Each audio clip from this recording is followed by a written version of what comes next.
Well, good morning, Lucy, and many thanks for your time today to have this discussion on sustainability and how you embed it within your organisation. I know you haven't been very well lately, so as I say, many thanks for coming in. So, really, just as a starting point, what part does an environmental policy play in your organisation? Well, we've had an environmental policy for many years, but in the last 3 to 4 years, it's become much more wide-reaching, and it hasn't been the kind of environmental policy that we see in many companies that just pays lip service to the environment to keep customers happy. Our environmental policy and our approach to all things sustainable is all encompassing across our business. So we don't just say, oh, we always think about recycling and we always think about how we travel to work, and all these generic things that many companies offer. We think about it in every single aspect of everything we do.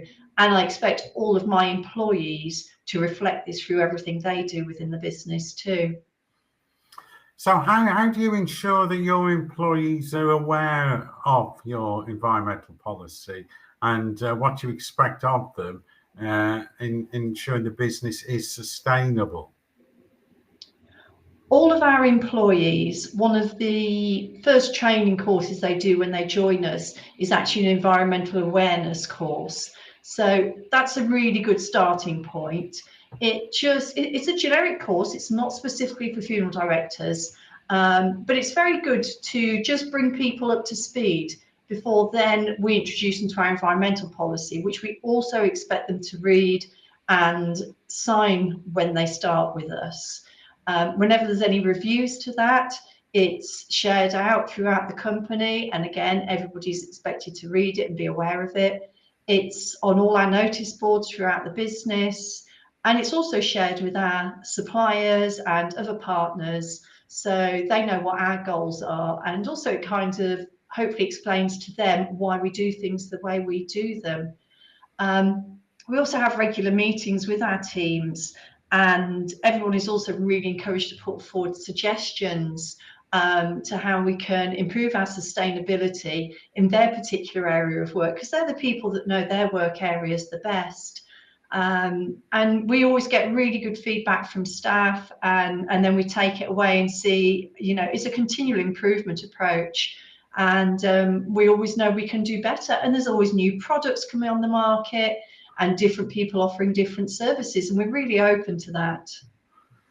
That sounds really good, but I'm sure it takes a lot of your time and resources to reach that level. So what are the benefits do you feel it gives to your business having such a sustainable culture that you've got?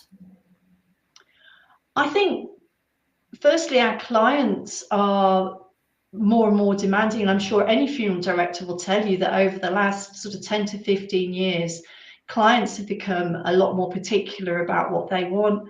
The personalisation of a bespoke send-off is absolutely top of people's lists, and we think that making sure you're ticking the environmental boxes for clients as well is just as important as all those other additional things people are looking for.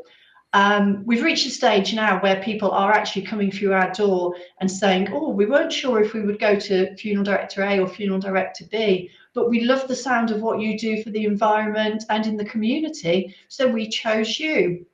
So that's really nice to sort of see that happening. So obviously, yes, we're getting additional business when people are making choices in that way.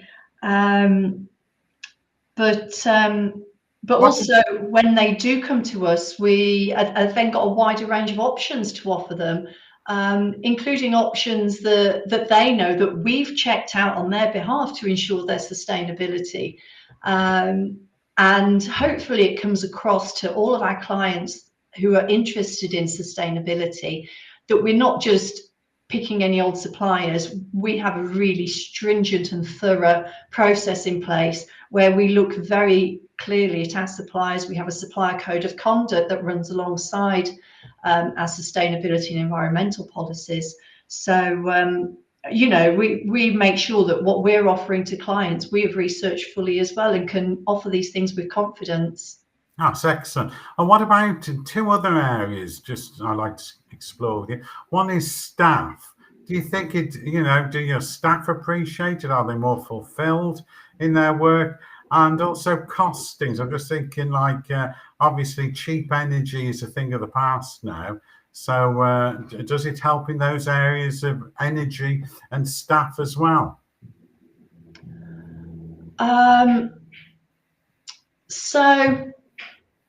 Sorry, can you just say the first question again? Yeah, the first one was around energy, Lucy. I'm just thinking about when you review areas such as gas and fuel, does it also, having a sustainability approach, does it help you with your costings as well?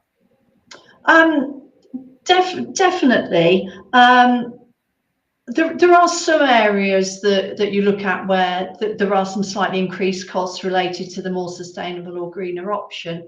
I have always very much thought, well, the more and more people that choose these options, then hopefully the economies of scale in due course will bring things in line. And when we started first looking at energy suppliers, for example, the greener options, it was, a sharp intake of breath.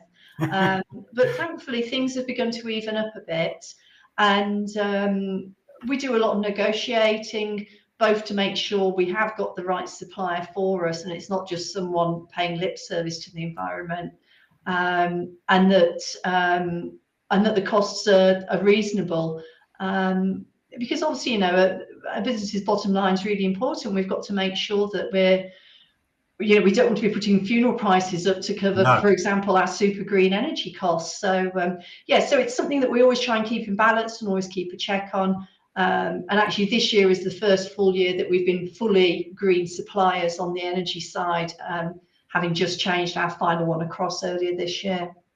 No, I think it is. I think that pragmatic approach is so important. That you can't be green at the cost of everything else. You've got to adopt a pragmatic approach. So what about your staff working in a sustainable manner? Does it make them feel more fulfilled? Do they get any more fulfillment out of their work? Do you know, I think they get something different out of their work, because I think they think a lot more. So rather than just doing what they've always done and the way they've always done it, using the same suppliers they've always used, it just makes them think. It makes them stop and think about their decisions, which is really nice. And the other really nice thing is that sometimes staff will say to me, do you know what, we've changed things at home as a result of having greater awareness at work. They've realised that some of the stuff they do at home isn't great. So they've gone away and used the skills that they've picked up at work to improve their home life and their home sustainability, which is absolutely ticks every box and makes me smile from ear to ear. Absolutely. I think that's a great point on which to end, Lucy, for that insight into you and your business, which is absolutely fantastic. Thank you very much indeed. Brilliant. Thank you, Brendan.